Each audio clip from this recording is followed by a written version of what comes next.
All right, good morning, everybody. We welcome you live here to the University of Dayton Arena. Yesterday was Championship Saturday, and we close it all out here on Championship Sunday at UD Arena. Divisions 2 and 1 are how we're going to wrap up the 2026 OHSAA Boys Basketball State Championships, and we had a fun one yesterday. We're going to get you set for D2 State Finals action coming up here in just a moment, but I want to bring on a couple guys that have done this for, 1 year? 2 years? 1 year, 1 or 2 years, right? 1 or 2 years, absolutely. But, of course, David Wilson and Marty Bannister joining us up here in this awesome loft as we get you set. We've been hanging out here all last weekend for the girls' games, of course, and here for the boys' tournament this weekend. We have a blast doing this each and every year. But Marty, we're joking a little bit. Yeah, you've been doing this a year or two. I was watching the LeBron James documentary not too long ago, and I heard this voice, and I'm like, hey, I know that voice. You have been doing this a minute. Yeah, and I've never seen a dime from that documentary either, so I'm still waiting on the check, LeBron. Fees. If you're watching, I'm waiting on the check. Yeah, that's one of the great things about this tournament, and David knows this so very well from covering them as well, too. The great storylines that go on for years and years and years. I mean, they've only been doing this for 104 years. And you have guys like LeBron James who played here in the list, Jim Jackson. You can just go on and on and on. And to be a part of something like that was pretty special. But, yeah, the check, it's 2 ends in Bannister, so send it when you're ready. Absolutely. But, no, we appreciate everyone coming in. And, of course, we've had a lot of fun the last couple of days. You've been on the call for the majority of these. It's kind of crazy that we're wrapping things up here today. It's beautiful outside. It feels like baseball weather outside nonetheless. But your thoughts just as we kind of head into these two matchups, just how Championship Saturday went as you spent the majority of your time here at UD Arena. It's a great weekend all the time, Justin, and you hit it right on the head. I think one of my, even though I enjoy the game so much, I enjoy walking out of the arena after the last game is over. It is usually just like it is today, warm and sunny, and it's just kind of a confirmation that you made it through the winter and spring is in the air. But we've had a great weekend of basketball, and yesterday, Justin, the D7 game. I think my first year of doing these for the OHSAA radio network was 2011.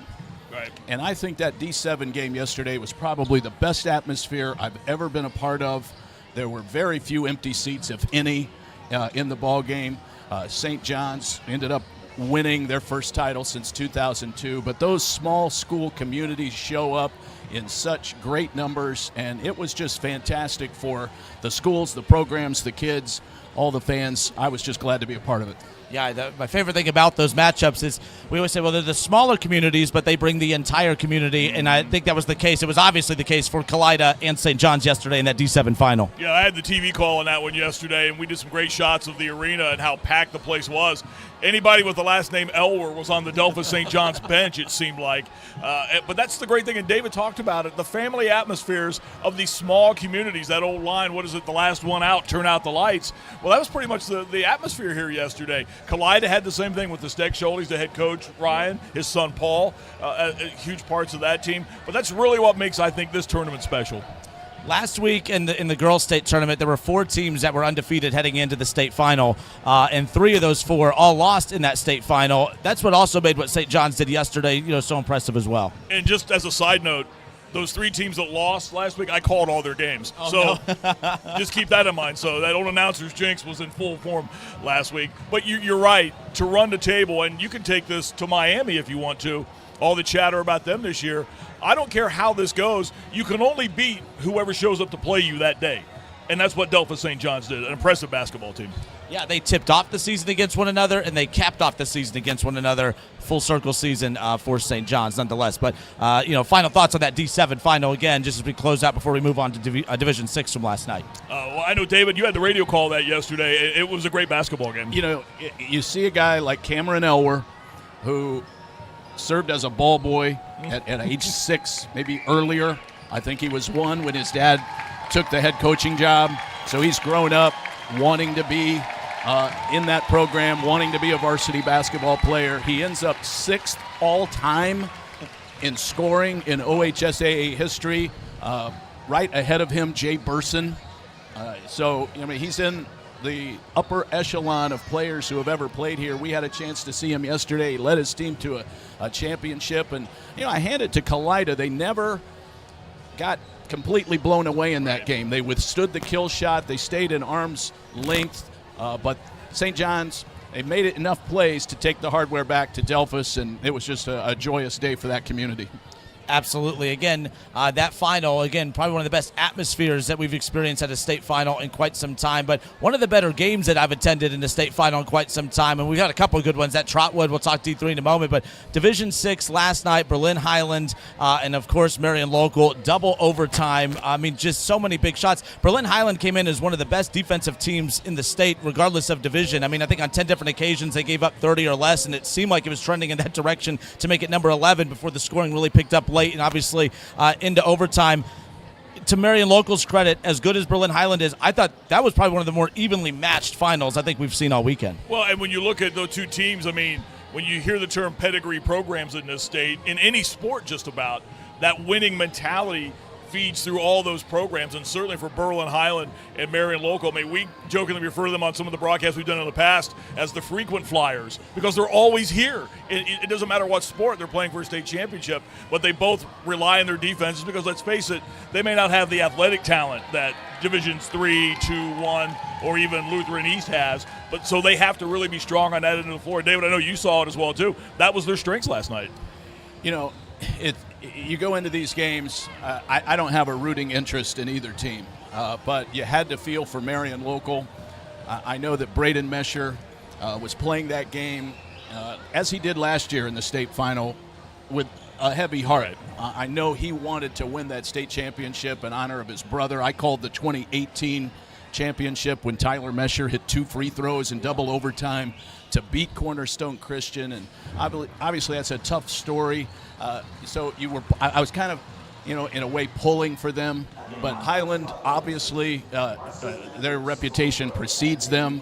I think maybe my first tournament that I ever covered here, Kennedy Schleball was dropping threes for the Hawks, right. for her dad, Dave Schleball.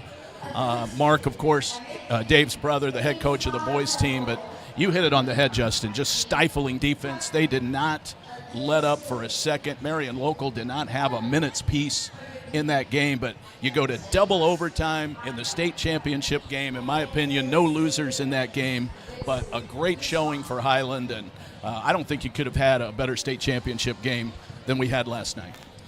You know my allegiance when it comes to college basketball. It was weird kind of pulling for the Flyers at UD Arena for a change. Exactly. So that's kind of weird. How weird is that, isn't it?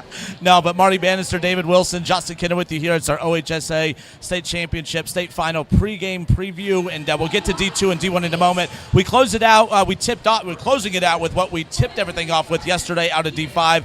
Lutheran East. We knew it was going to be a historic game no matter what because you had one team in Columbus Academy that had never won a state title, and you had Lutheran East who was looking to do something that's never been done at the boys level, which is to win 4 straight state titles, and that's what we saw yesterday. Lutheran East, they did what they've done all year. They put on a show, and they went ahead and closed it out. A great season and another championship. I mean, I think they have their mail for it at UD Arena at this point. Well, and the thing that, and I mentioned it on the radio broadcast yesterday, that should be scary for the rest of Division 5. All 5 of Lutheran East starters are coming back next year. They only had 1 senior on the roster.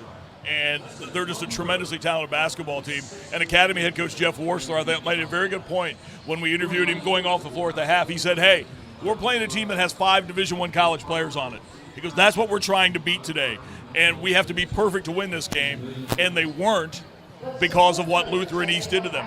Every pass was contested. Every shot was contested. They're long, athletic. They are a handful. I would love to see them play Trotwood Madison, or love to see them play Massillon or Westerville North. I think that'd be a heck of a basketball game.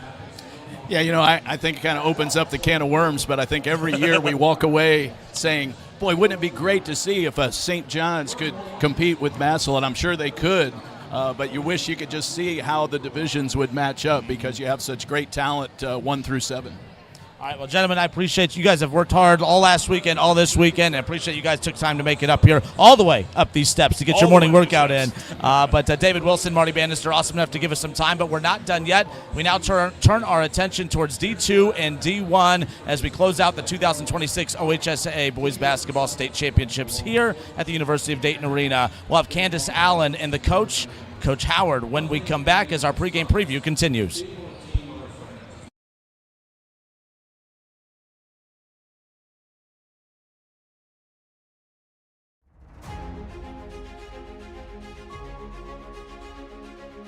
Welcome to the OHSAA.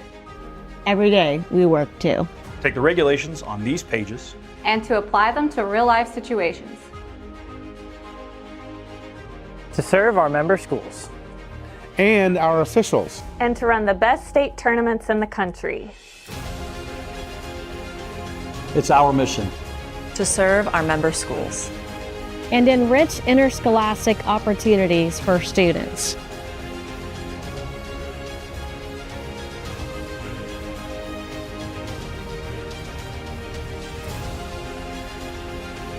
Welcome. Welcome. Welcome. Welcome to the OHSAA.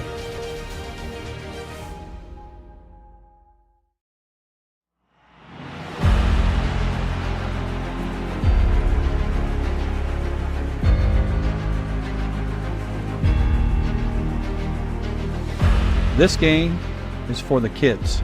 My name is Sydney Opfer and I'm a junior here at East Knox. This past summer, our KMAC athletes gathered in Fredericktown to discuss how to improve sportsmanship throughout the year. This game's about sportsmanship and respect. I'll begin by asking everyone to support the dedication and hard work of each team and coach. We'd also like to thank the referees for taking the time to officiate the game we love. We officiate for the love of the game. We officiate for the kids.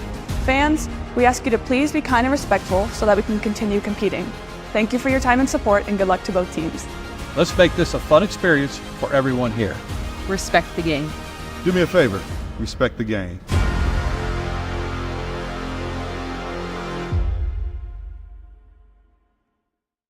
At Raising Cane's, we hand batter every chicken finger, mix every cane sauce, butter every Texas toast, stir every slaw, and salt every fry. Because when you do it right, you can taste it in every bite. Raising Cane's chicken fingers, one love.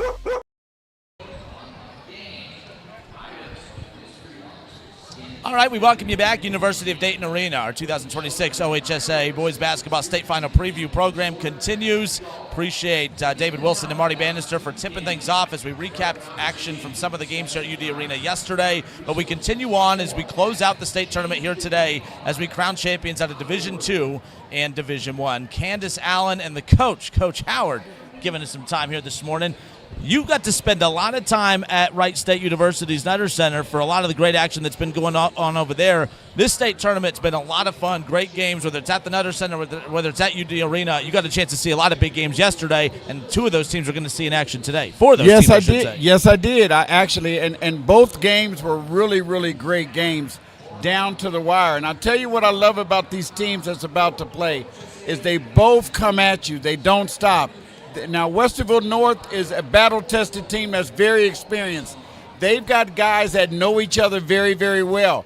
Of course, they won the state last year. They bring back all those guys. And I'm going to tell you, when you're watching this team, look for Elijah McCray.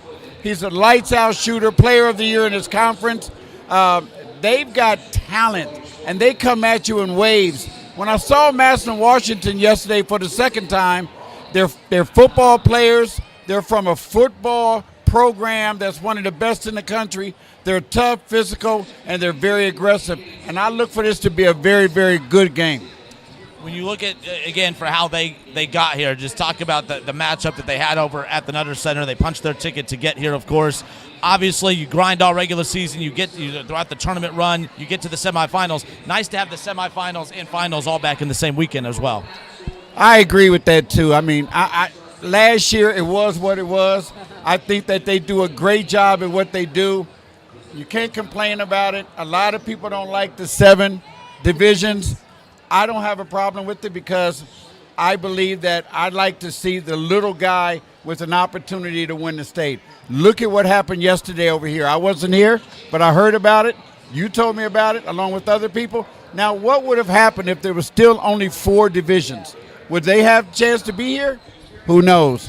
But it's going to be exciting today. George Howard, again, Justin Kidder, Candace Allen with you here. You talked about some of those games that were here yesterday.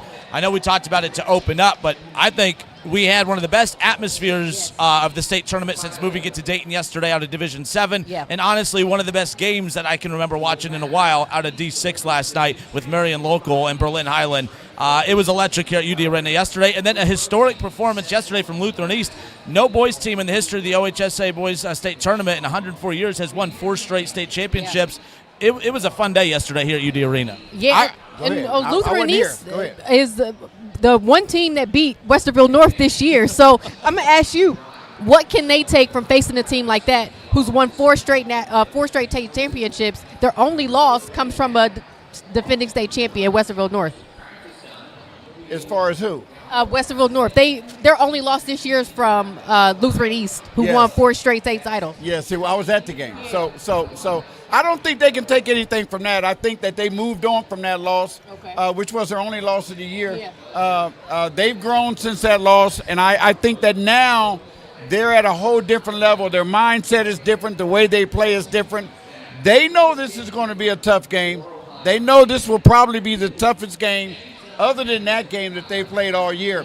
But when you're battle-tested and you play one of the top non-conference schedules in the state, you're prepared for this. And I think they're prepared for this. On the other side, Madison Washington, they're not as battle-tested as Westerville North. They haven't been here before. It's a difference. But the way they played yesterday, it's going to be a barn burner. Absolutely, and we're about a little bit away from tipping off one of 2 state finals today. We're tipping it off here in Division 2, and we got another big one in Division 1 coming up later on this afternoon as well. Hey, Candace, you were here yesterday. What did you think about the games yesterday? Like Justin said, that Division State Championship game, I don't know if there was a better atmosphere. I know it was hype over there at Wright State that I've ever seen. This entire arena behind me was completely packed. An opportunity for 2 local teams to come in and win a state title. And then Justin and I got to watch Division 6. Double overtime. But, Coach, this will make you upset. Marion Local, 10 for 25 from the free throw line. And that told the story of the game right there. I mean, down the stretch, making big shots, but 10 for 25 cost you a state title. Of course, you got to make free throws. But I'll tell you, since you touched on that, Lima Senior yesterday was 3 of 33 from the three-point line. Wow. So you cannot win games when you don't hit those shots. When you miss free throws, as she was just speaking about, like that, there it is. You look back on this, you go back and watch film. Film never lies. Yeah. It never lies. So when you go back and you watch this, you'll see exactly where you lost the game. And I think that Westerville North and Madison Washington will be ready for this game. Yeah. And it may come down to the last minute. It may come down to who has the least amount of turnovers. But like she just said, it could come down to who makes those free throws at the end. And, you know, when you're playing at this level, obviously there's talent on both rosters. There's talent all over the place. Talk about a few of the players on both sides that you're going to be keeping an eye on out here this afternoon. I'm going to let her speak about Madison Washington because she's got her notes. I'll talk a little bit about Westerville North after she talks about Madison Washington. Sure, Madison Washington, they had 4 players in double figures in yesterday's game, 75-63. Xavier Williams, 20 points, 8 rebounds. Gigi Jackson Jr., Jace Typin, 15 points, 5 rebounds. They only have 1 loss on the season, too. They carry a 22-game winning streak into this game. But like Coach was saying, they have not faced a team like this. You're looking for your first state championship against a defending champ. Now, we had that situation over on the girls' side plenty of times last week. So it's going to be a hard task for them. So they have to be up for it. And like I said, it's all the little things that they'll have to do. Get rebounds, get points off turnovers, cause turnovers, and we'll see who comes out a champion. Absolutely. So I took this from you because there was a couple names I just couldn't remember. But for the most part, I know this team very, very well. When you talk about, I'm going to talk about the whole starting 5 because the whole starting 5 was here last year. And they make this ship run. They rebound that ball and they get it out. You look at Tony Cornett, who's being recruited high, big time. But you look at Elijah McCray. You know, I'm surprised he doesn't have any offers. Probably the best shooter in Central Ohio. Can flat out shoot the ball. But not only that, but he can find the spots. When you look at Jacob has been here since he was a freshman playing varsity. You look at Damon King, big-time football player. So I'm telling you, and then you got 2 guys that come off the bench. This team right here, along with Ty Perkins, his 2 brothers was here last year. Me and you sat up right up here last year and talked about that. They're gone, but they didn't miss a beat. And I think this team right here could be a 2-time state champion. All right, well, good stuff. Listen, we talked about the great atmospheres yesterday. It's starting to get loud behind us. I know we all have responsibilities for this game coming up, so we're going to wrap up here today, or at least this morning. We're going to head down. We're going to take in this great D2 final, and then we'll reconvene before D1 coming up as we recap this fun D2 matchup right here. But it's starting to get loud. Student section, fans all packing the house or whatever, so we're pretty jacked about this coming up. Well, I tell you what, I'm excited. We should have a nice crowd here today, and it's going to be an exciting atmosphere. We've got 2 great games today. And if you're at home and you're watching this, you better sit back and relax. I know you got the NCAA tournament on. Put your 2 TVs on, or get your TV and your laptop and just watch some good high school basketball. Hey, this is what it's all about. You know, this season has went by so fast. But when you get here and you get to the end, this is what makes it so exciting and so worth it. When you start out high school season, every single team in the state has one goal. And that goal is to make it right here. And for these teams that are right here on this day and yesterday and Friday, this is their moment and their time. Aren't you ready to play now? Like, I got my sneakers on. Like, listen, like, I'm ready to run through them all. I haven't laced them up in a while, but I'm ready to go. I like that idea, but I was winded walking up the stairs to get up here. I think I'm just going to sit back, talk about the games, and watch the games. That's what I do best at 36 years old at this point in my life. So there you go. Hey, thank you guys so much. Appreciate your time. We'll do this again before D1. That wraps it up for us. Plenty more coverage coming your way. We're going to send it courtside, whether you're listening to the D2 final on the OHSAA Radio Network or watching on Spectrum News 1. Thank you for tuning in. We'll touch base here shortly before D1. Thank you.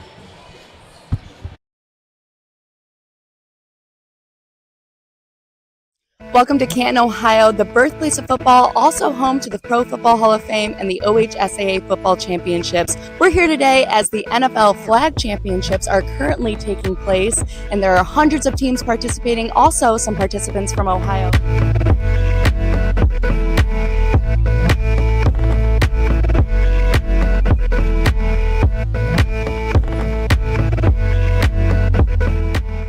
Today we're going to announce that we're going to have 15 girls sports. Our board has approved that we adopt the sponsorship of a state tournament next spring right here in Stark County. And so we're really excited to announce that we will be supporting that mission of promoting girls sports. I'm thrilled to be here today. I'm honored to represent the Cleveland Browns here today, and we are so proud to be a part of this push to add girls flag football as a sanctioned varsity sport here in Ohio. I love the fact that young people are playing football, and I know it's flag football, but then they tell me that it's becoming a girls varsity sport. I said, that is excellent. It is a great day for the sport of football, and most importantly, it is a great day for the young women who have dreamed of this moment. At Raising Cane's, we hand batter every chicken finger, mix every cane sauce, butter every Texas toast, stir every slaw, and salt every fry. Because when you do it right, you can taste it in every